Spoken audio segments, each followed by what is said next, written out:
मैं 22 साल की उम्र से ही एक बायोलॉजिस्ट रहा हूं। मैं इलिनॉइस के एक ग्रामीण इलाके में बने फार्म पर बड़ा हुआ हूं, इसलिए नेचर मेरे लिए कभी कोई आसान चीज नहीं रही।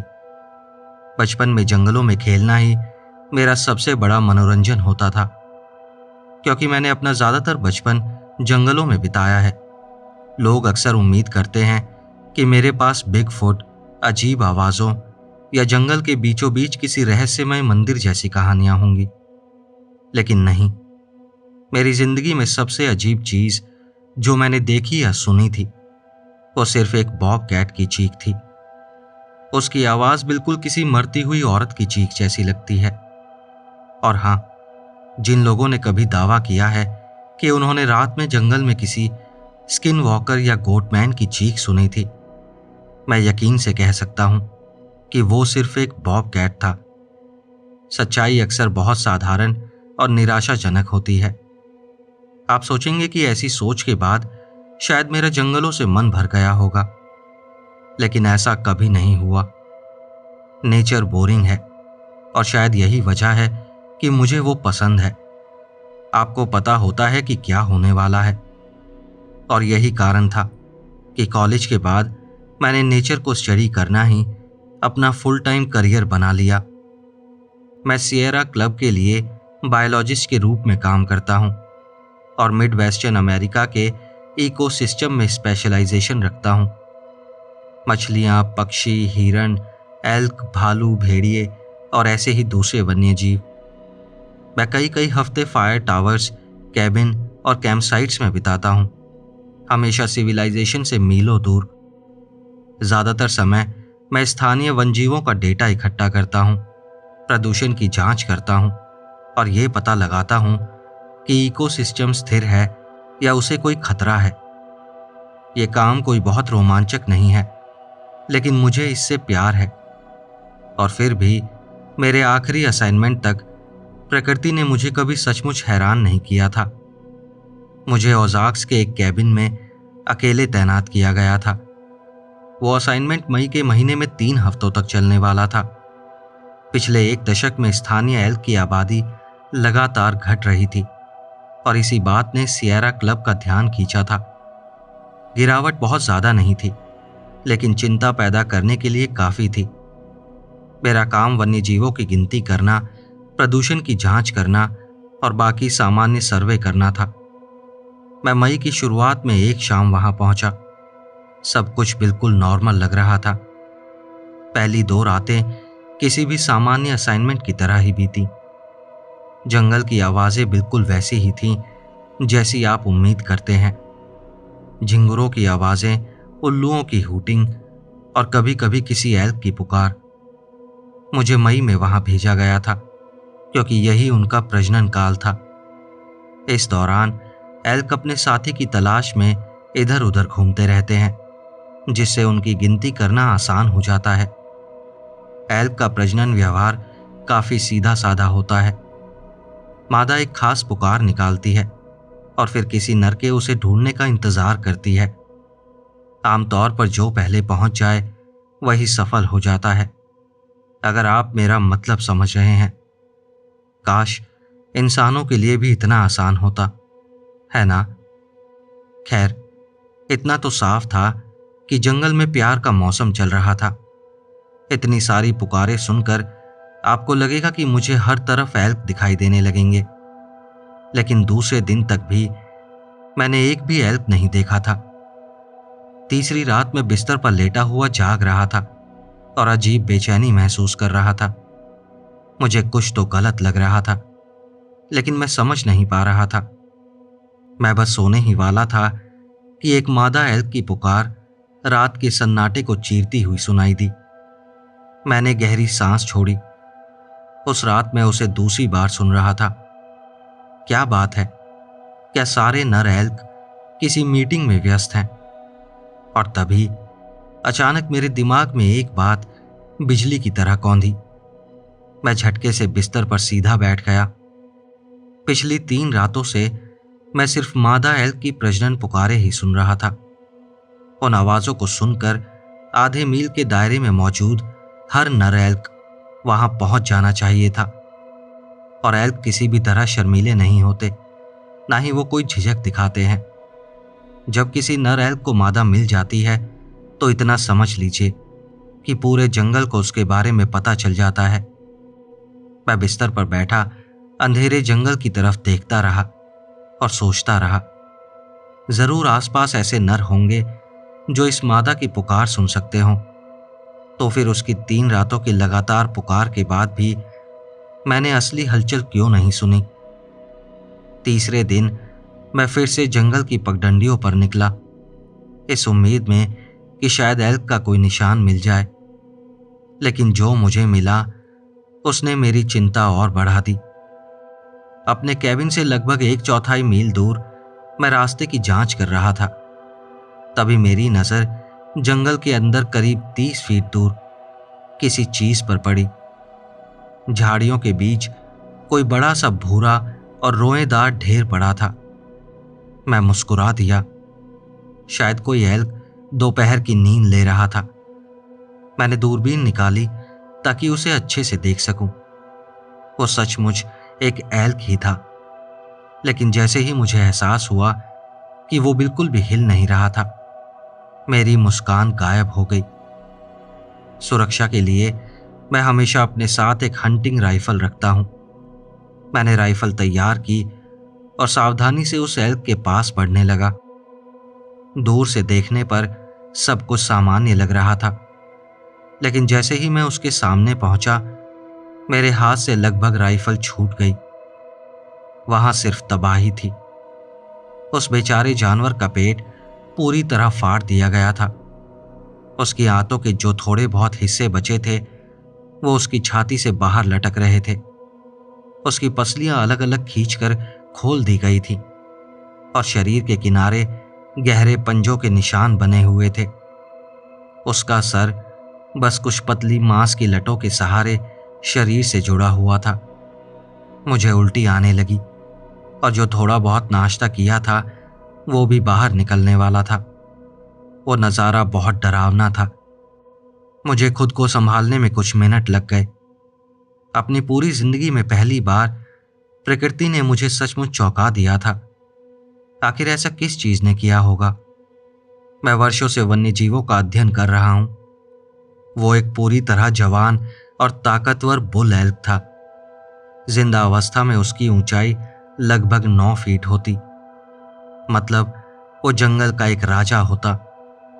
इस महाद्वीप में ऐसा कोई शिकारी नहीं है जो एक पूरी तरह विकसित बुल एल्क को मार सके, चाहे झुंड में हो या अकेला।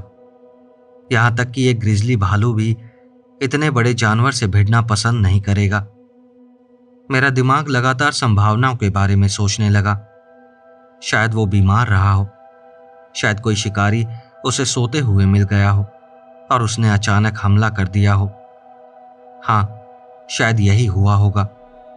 उसे जवाबी हमला करने का मौका ही नहीं मिला होगा।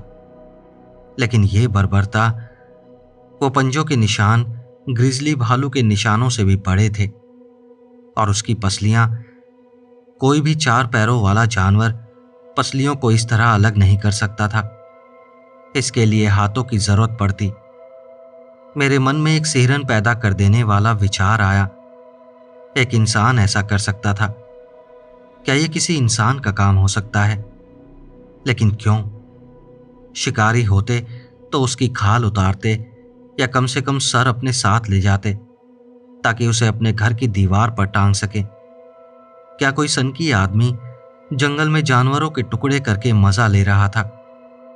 फिर भी इससे उन भयानक पंजों के निशान नहीं समझाए जा सकते थे। जो भी था, उसकी रिपोर्ट करना जरूरी था। मुझे वहां एल्क की घटती आबादी की जांच के लिए भेजा गया था और मुझे यकीन था कि यह सब उसी से जुड़ा हुआ था। मैंने तस्वीरें लेने के लिए अपना कैमरा निकाला। उस भयानक दृश्य को हर एंगल से रिकॉर्ड करना दिल तोड़ देने वाला था। उसकी आंखों में जो भाव थे उससे साफ पता चल रहा था कि मरते समय वो एल्क बुरी तरह डरा हुआ था। मैं आखिरी फोटो लेने के लिए आगे बढ़ा और जैसे ही कैमरे का शटर क्लिक हुआ, मेरे कानों ने कुछ सुना। मेरे पीछे से आई एक आवाज जिसे कैमरे की आवाज लगभग दबा ही चुकी थी।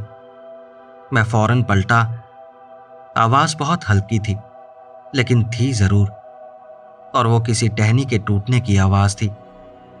कैमरा मेरी गर्दन में लटका था और राइफल कंधे पर टंगी हुई थी। मैंने कैमरा छोड़ दिया और तुरंत राइफल पकड़ ली, और फिर राइफल उस दिशा में तान दी जहां से वो आवाज आई थी। उस लाश को देखकर मैं इतना हिल गया था कि एक बहुत महत्वपूर्ण बात पूरी तरह भूल चुका था।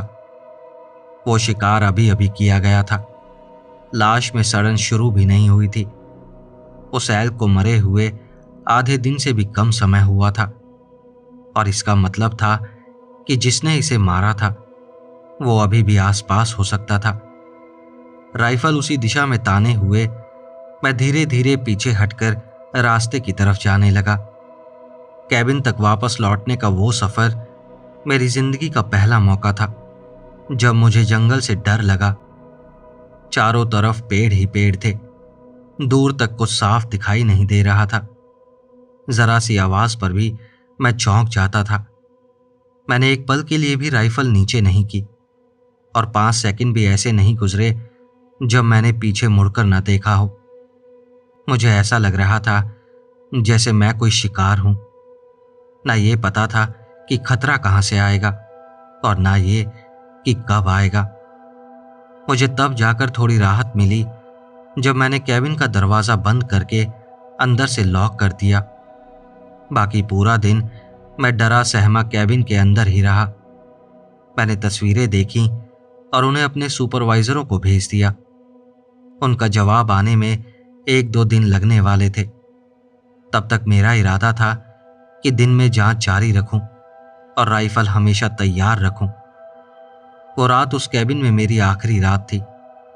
मैं सोने की तैयारी कर रहा था कि फिर से एक मादा एल्क की पुकार सुनाई दी। उस दिन सुनी गई पहली पुकार, और वो भी बहुत पास से। जंगली जानवर आमतौर पर इमारतों के पास नहीं आते। उनसे आग, धातु और पेट्रोल जैसी गंध आती है। ये सब चीजें जानवरों के लिए पूरी तरह अननेचुरल होती हैं, इसलिए वो आमतौर पर उनसे दूर ही रहते हैं। तो फिर वो एल्क मेरे कैबिन के इतना पास क्या कर रही थी? मैंने खिड़की से जंगल के अंधेरे में झांका, लेकिन उसका कोई निशान नहीं दिखा। वो शायद पेड़ों की कतार के पीछे कहीं खड़ी थी। मैंने अपनी राइफल उठा ली। बेशक मेरा इरादा एल्क को गोली मारने का नहीं था, लेकिन उसे भगाने के लिए हवा में कुछ गोलियां चला सकता था। ये जानकर अच्छा लगता है कि एल्क सामान्य रूप से प्रजनन कर रहे हैं, लेकिन मुझे उसका सामने बैठकर तमाशा देखने की कोई इच्छा नहीं थी। मैंने कैबिन का दरवाजा खोला और राइफल हाथ में लिए बरामदे पर कदम रखा। मेरी नजरें पेड़ों की कतार को खंगालने लगीं और उस मादा को ढूंढने लगीं। तभी एक पेड़ के पीछे से सींगों का एक जोड़ा दिखाई दिया। फिर एक एल्क का सर बाहर निकला और सीधे मेरी तरफ घूम गया, और वो एक नर एल्क था।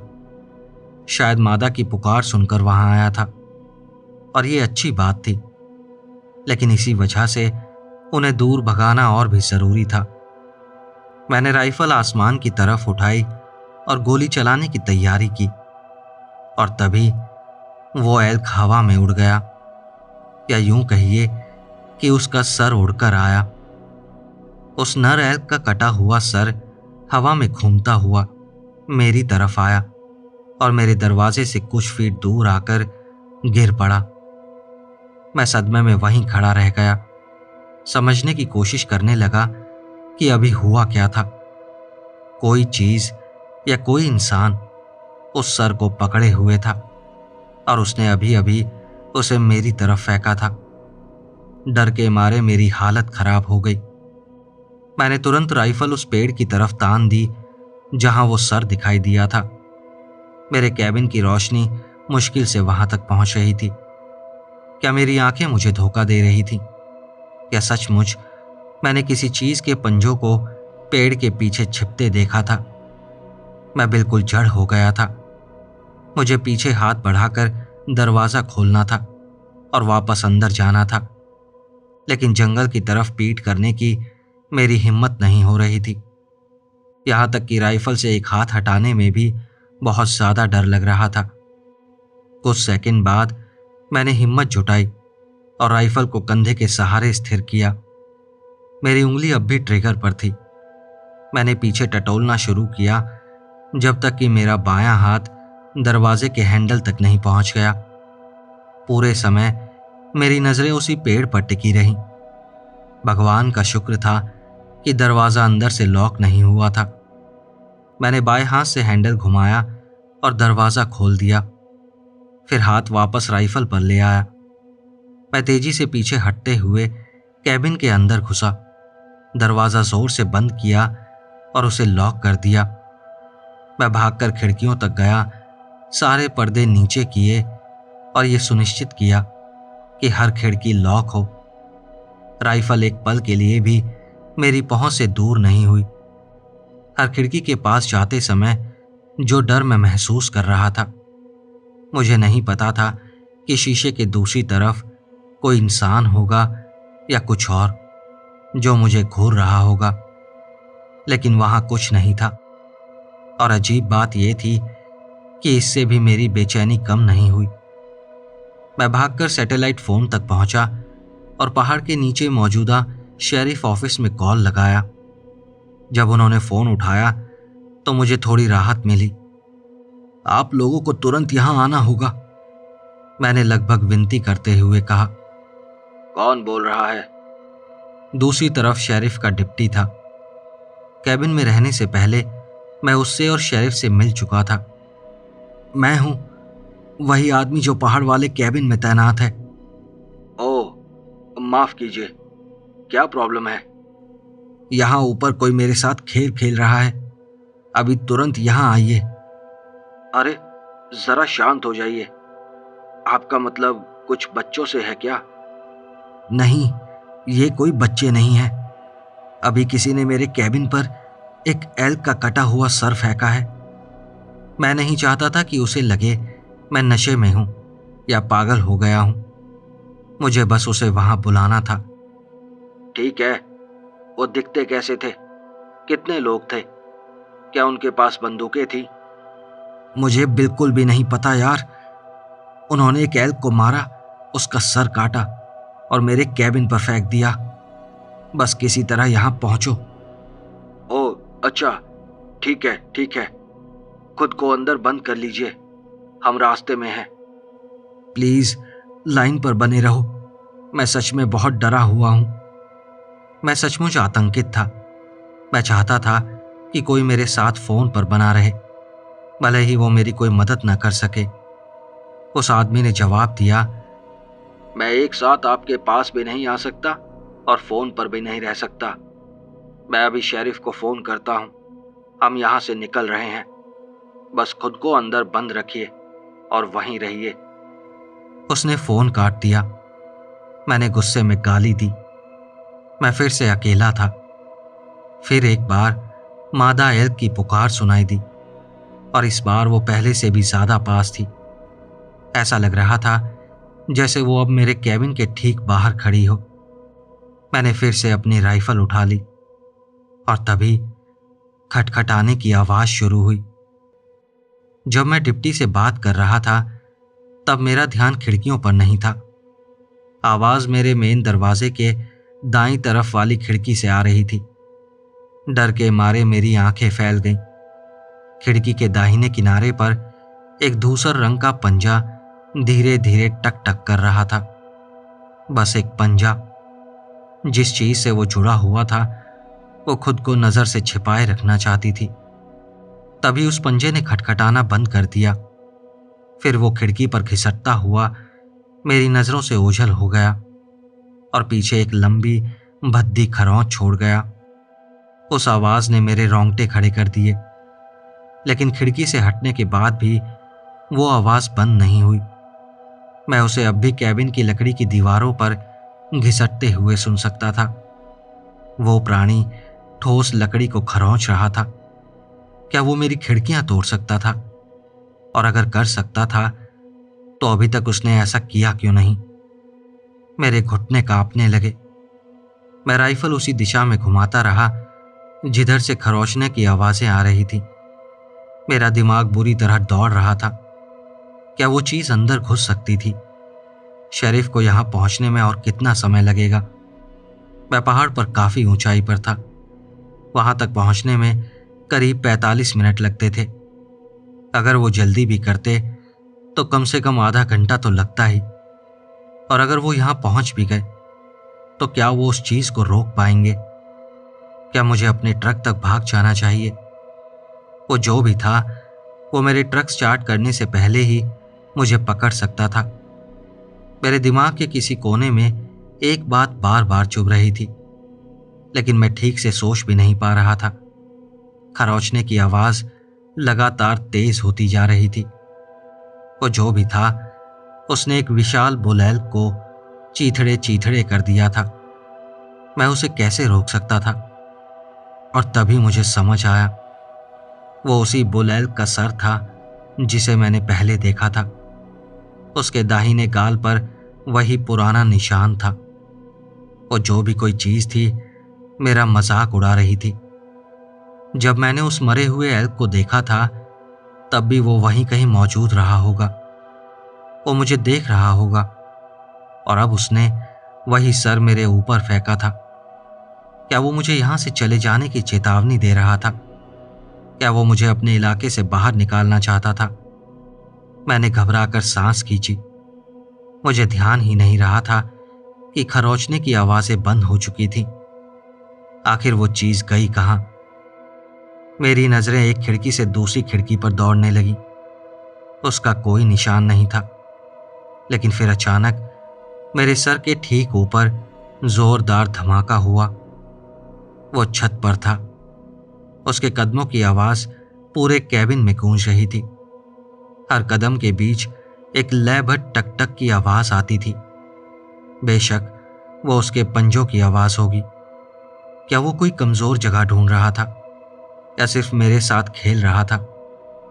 शेरिफ ऑफिस में फोन किए अभी कुछ मिनट ही हुए थे।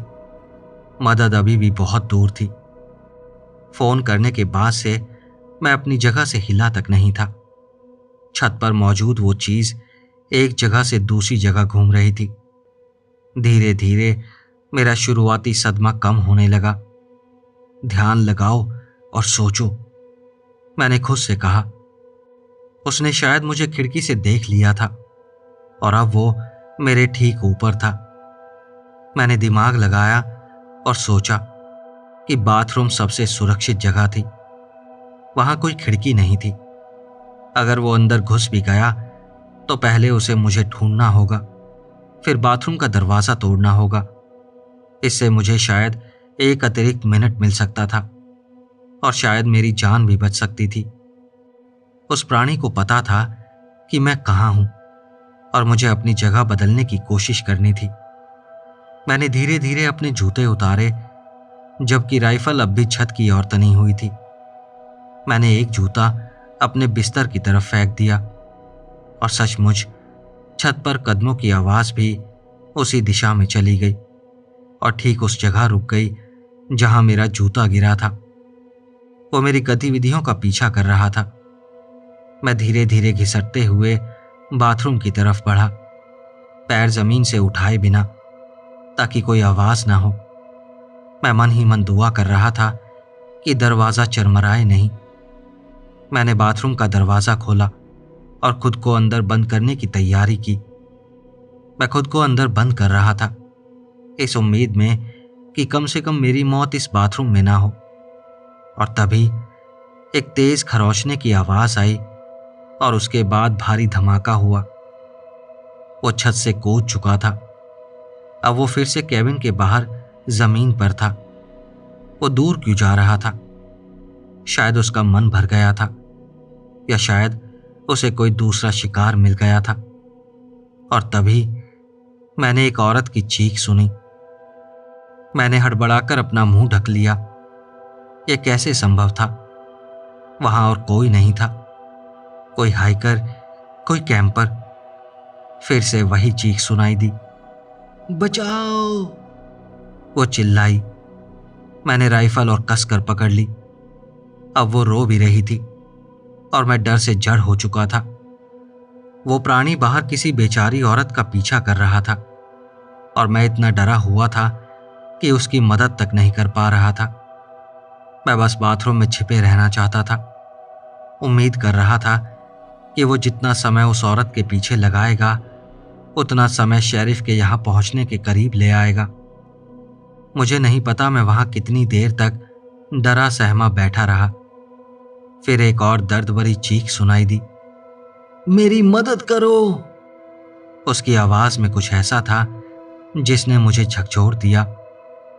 वो मुझसे भी ज्यादा डरी हुई थी और मैं उसे मरने के लिए छोड़कर वहीं बैठा था। आखिरकार शर्म ने मेरे डर को हरा दिया। मैंने राइफल कसकर पकड़ी और बाथरूम से बाहर निकल आया। मैं दरवाजे तक गया और जो भी वो प्राणी था उसका सामना करने के लिए तैयार हो गया। शायद मैं उसका ध्यान भटका सकता था और उस औरत को भागने का मौका मिल जाता। शायद वो चीज पहले मुझे मार दे लेकिन शेरिफ उस औरत को बचा ले। जैसे ही मैंने दरवाजे के हैंडल की तरफ हाथ बढ़ाया, वो औरत फिर से चीखी। इस बार वो मरते हुए इंसान की दर्द भरी चीख जैसी थी। मैं बहुत देर कर चुका था। मुझे लगा वो उसे पकड़ चुका था। मैं कायर था और मेरी वजह से वो मर गई थी। वो औरत दर्द से करहाने लगी। इस बार आवाज दरवाजे से सिर्फ कुछ मीटर दूर से आ रही थी। शायद ये उसके जीवन के आखिरी पल थे और मैं अपने कैबिन में सुरक्षित खड़ा सुन रहा था। वो फिर से कराही, लेकिन इस बार आवाज कुछ अलग थी। मेरी आंखें हैरानी और समझ से फैल गईं। मैंने अपना हाथ ऐसे पीछे खींच लिया जैसे हैंडल आग का बना हो। भगवान का शुक्र था मैंने दरवाजा नहीं खोला। वो आवाज फिर से आई और इस बार कोई शक नहीं रहा। वो दर्द या डर की कराह नहीं थी। वो पूरी तरह अलग तरह की आवाज थी। मैं धीरे धीरे दरवाजे से पीछे हट गया। मैंने बुदबुदाकर गाली दी और सोचा कि वो मुझे फंसा ही चुका था। अब सब कुछ समझ में आ गया था। वहां कभी कोई मादा एल्क थी ही नहीं। नकल करना प्रकृति में एक आम अनुकूलन है जिसे शिकार और शिकारी दोनों इस्तेमाल करते हैं। वो प्राणी मादा एल्क की आवाज निकालकर नर एल्क को अपनी तरफ बुलाता था और उसके बाद क्या होता था उसका नतीजा मैं जंगल में ही देख चुका था। यही वजह थी कि मैंने कभी एल्क के प्रजनन की आवाजें नहीं सुनी। उनका इंतजार करने के लिए कोई मादा थी ही नहीं, सिर्फ वो राक्षस था और वो मेरे साथ भी वही चाल चलने की कोशिश कर रहा था। मैं डर के मारे लगभग रो ही पड़ा था। उसने किसी मुसीबत में फंसी औरत की आवाज निकालकर मुझे बाहर बुलाने की कोशिश की थी। उसे लगा था कि शायद मैं उसकी तरफ खिंचा चला आऊंगा। जब वो तरीका काम नहीं आया तो उसने अपना पुराना और भरोसेमंद हथकंडा अपनाया। उसने औरत की दूसरी तरह की कराहने की आवाज शुरू कर दी, मेटिंग कॉल की आवाज। मैंने अपनी राइफल दरवाजे की तरफ तान दी। वो आवाजें लगातार आती रहीं और हर बार पहले से ज्यादा तेज और ज्यादा तीखी होती गईं। ये सोचकर ही मुझे घिन आने लगी कि अंधेरे में बाहर कोई चीज बैठी हुई थी और बार बार किसी औरत की आवाज की भयानक नकल कर रही थी, मुझे अंधेरे में बाहर खींचने के लिए, ताकि मेरा भी वही हाल कर सके जो उस एल्क का हुआ था। मैं दरवाजे पर राइफल ताने बिल्कुल स्थिर खड़ा रहा। मैंने फैसला कर लिया था कि या तो सूरज निकलने तक वहीं खड़ा रहूंगा या फिर शेरिफ के आने तक, और जैसे ही वो चीज मुझे दिखाई देगी मैं गोली चला दूंगा। मुझे नहीं पता मैं उस बीमार और विकृत प्राणी की आवाजों के बीच कितनी देर तक खड़ा रहा। आखिरकार वो आवाजें बंद हो गईं और चारों तरफ सन्नाटा छा गया। फिर से वही खटखटाने की आवाज शुरू हो गई, बिल्कुल उसी जगह से जहां से पहले आई थी। वो फिर से वहीं था। वही धूसर रंग का पंजा उसी जगह पर टकटक कर रहा था जहां उसने शीशे को खरोचा था। फिर उसके बाद दूसरा पंजा भी दिखाई दिया और फिर तीसरा। वो शीशे पर लयबद्ध तरीके से थाप देने लगे, बहुत ही धीरे। फिर खिड़की के किनारे से धूसर फर का एक हिस्सा दिखाई दिया, मानो समय रुक गया हो। फिर उस प्राणी का पूरा चेहरा सामने आ गया और वो बहुत भयानक था। वो कुछ कुछ स्लॉथ जैसा दिखता था, लेकिन उसका मुंह और नाक सूखे हुए खून से सने हुए थे। उसकी आंखें छोटी और चमकदार थीं, सीधे सामने की ओर लगी हुई थीं, एक शिकारी की आंखें। उसके कान बड़े और नुकीले थे, बिल्कुल चमगादड़ जैसे, और पतले और फटे हुए होंठ थे। उस राक्षस ने सीधे मेरी आंखों में देखा। उसने अपना सर एक तरफ झुका लिया, फिर वो अपने खून से सने होंठ पीछे खींचकर मुस्कुराने लगा। उसके उस्तरे जैसे तेज दांतों पर अब भी खून और मांस के टुकड़े चिपके हुए थे। मैं उस नज़ारे को कभी नहीं भूल पाऊंगा। वो अपनी घिनौनी मुस्कान मेरी तरफ किए हुए खिड़की पर पंजों से टकटक करता रहा।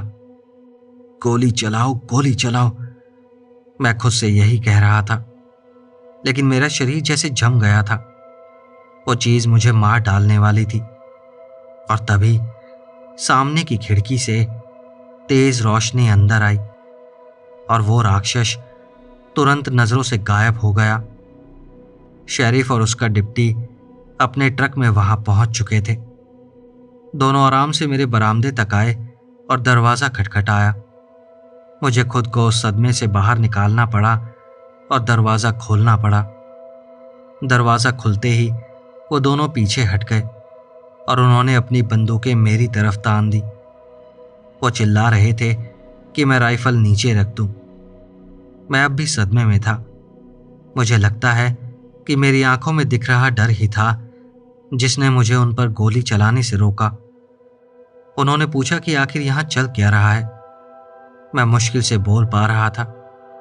मैं बस बार बार यही कह रहा था कि उन्हें अंदर आना होगा, क्योंकि वो चीज अब भी बाहर थी। आखिरकार उन्होंने कहा कि मुझे उनके साथ शेरिफ स्टेशन चलना होगा। शुरुआत में मैंने कैबिन छोड़ने से साफ मना कर दिया। आखिरकार वो मुझे लगभग घसीटते हुए ट्रक तक ले गए। बाद में उन्होंने कहा कि मैं पूरे रास्ते उल्लू की तरह व्यवहार कर रहा था। मेरा सर लगातार इधर उधर घूम रहा था और मैं हर पेड़ को घूर रहा था, मानो किसी को ढूंढ रहा हूं। स्टेशन पहुंचने के बाद शायद मैं सो गया था। अगली सुबह मेरी आंख एक कोठरी में खुली। मैं पूरी तरह उलझन में था। जब मुझे पिछली रात की सारी बातें याद आईं तो डर के मारे मेरी आंखों से आंसू आ गए। शेरिफ और उसके डिप्टी मुझे एक कमरे में ले गए और पूछने लगे कि आखिर रात को हुआ क्या था। शुरू में मैं चुप रहा। मुझे समझ नहीं आ रहा था कि क्या बताऊं।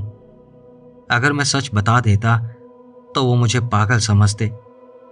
उन्होंने उस एल्क के कटे हुए सर के बारे में पूछा जिसका जिक्र मैंने फोन पर किया था। जब वो पहुंचे थे तब तक वो गायब हो चुका था। जहां वो पड़ा था वहां सिर्फ खून का एक धब्बा बचा था। मैंने एक झूठी कहानी बना दी। मैंने कहा कि कुछ लड़के मेरे कैबिन के आसपास शरारत कर रहे थे और मुझे डराने की कोशिश कर रहे थे, और मैंने शेरिफ ऑफिस इसलिए फ़ोन किया क्योंकि मुझे लगा उनमें से एक के पास बंदूक थी। शेरिफ ने मुझसे वो कहानी सिर्फ एक बार सुनी। वो संतुष्ट लग रहा था। अगले दिन वो मुझे मेरा सामान लेने वापस वहां ले गया, बेशक दिन के उजाले में। और सचमुच कैबिन की दीवारों पर गहरी खरोंचें मौजूद थी। शेरिफ ने मेरी तरफ नहीं देखा। बच्चे भी ना कैसी कैसी हरकतें करते हैं, उसने बस इतना कहा। हमने जल्दी जल्दी मेरा सामान उठाया और पहाड़ से नीचे लौट आए। मैंने अपने सुपरवाइजरों को रिपोर्ट दी कि शायद ज़्यादा शिकार किए जाने की वजह से एल्क की आबादी घट रही है। वो कभी मेरी सच्चाई पर यकीन ही नहीं करते। जब मैं घर जाने वाली बस का इंतज़ार कर रहा था तब शेरिफ मुझे विदा करने आया। उसने मुझसे हाथ मिलाया और मर्दों वाले आधे अधूरे गले मिलने के अंदाज में मुझे अपनी तरफ खींच लिया। उसने मेरा कंधा कस कर पकड़ा। वापस मत आना, उसने धीरे से कहा। मैंने उसे हैरानी से देखा। वो सीधा मेरी आंखों में देखने लगा। अब वो तुम्हें जानता है, उसे तुम्हारी गंध याद है, उसने तुम्हारा चेहरा देख लिया है और तुम्हारी आवाज भी सुन ली है। एक बार तुम बच निकले, दूसरी बार ऐसा नहीं होगा, इसलिए कभी वापस मत आना। ये बात कई साल पुरानी है।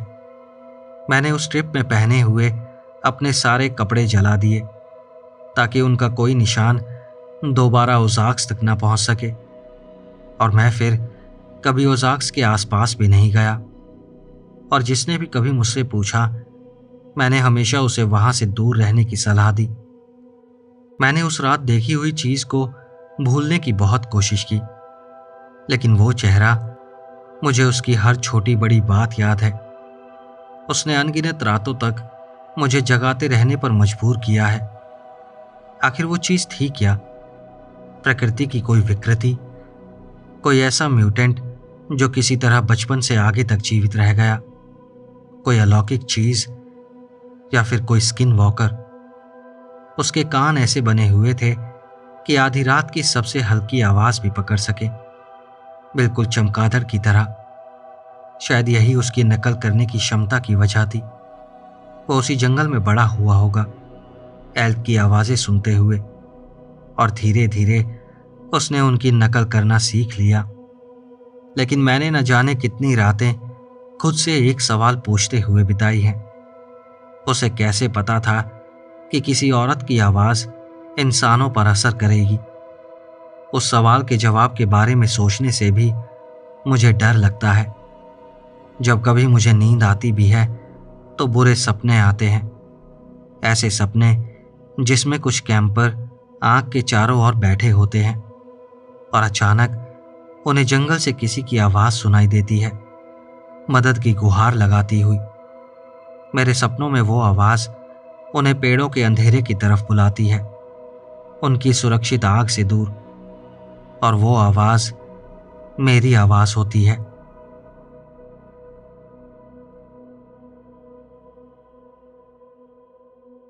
शुरू करने से पहले मुझे ये कह देना चाहिए कि मेरी कल्पना शक्ति बहुत ज़्यादा सक्रिय है, लेकिन मैं अपने दिमाग की कल्पनाओं और हकीकत के बीच फर्क कर सकता हूँ। और मुझे सच में यकीन है कि मेरा सामना किसी चीज़ से हुआ था। पहली घटना तब हुई जब मैं उस नदी किनारे बसे छोटे से शहर की मेन सड़क पर अपने एक दोस्त के साथ घूम रहा था। हम एक बांध पर बैठकर थोड़ा बहुत डेविल्स लेटस पी रहे थे। मैं पूरी तरह नशे में नहीं था, लेकिन असर महसूस हो रहा था। मैं अपने स्केटबोर्ड पर था और वो अपनी साइकिल पर। मैं उससे कुछ समय पहले ही मिला था। मुझे उस पर अभी ज़्यादा भरोसा नहीं था, और सच कहूँ तो आज भी नहीं है। एक समय उसने मुझसे पूछा कि क्या मैं एक दूसरे रास्ते से जाना चाहूँगा, जो मेरे घर तक पहुँचने में लंबा था लेकिन ज़्यादातर ढलान वाला था। मैंने हाल ही में अपने स्केटबोर्ड के लिए नए राइजर पैड खरीदे थे और मैं उन्हें आजमाना चाहता था, इसलिए मैंने हामी भर दी। वो सड़क किसी कारण से बंद थी, हालांकि अब मुझे याद नहीं कि क्यों। वैसे वहां रहने वाले लोगों को आने जाने की अनुमति थी। अंधेरा होने लगा था, लेकिन आने वाले कुछ समय तक वहां कोई गाड़ी चलने की संभावना नहीं थी, इसलिए हमने फिर से थोड़ा पीना शुरू कर दिया। लंबी सड़क के आखिर तक पहुंचते पहुंचते मेरा दोस्त अचानक रुक गया।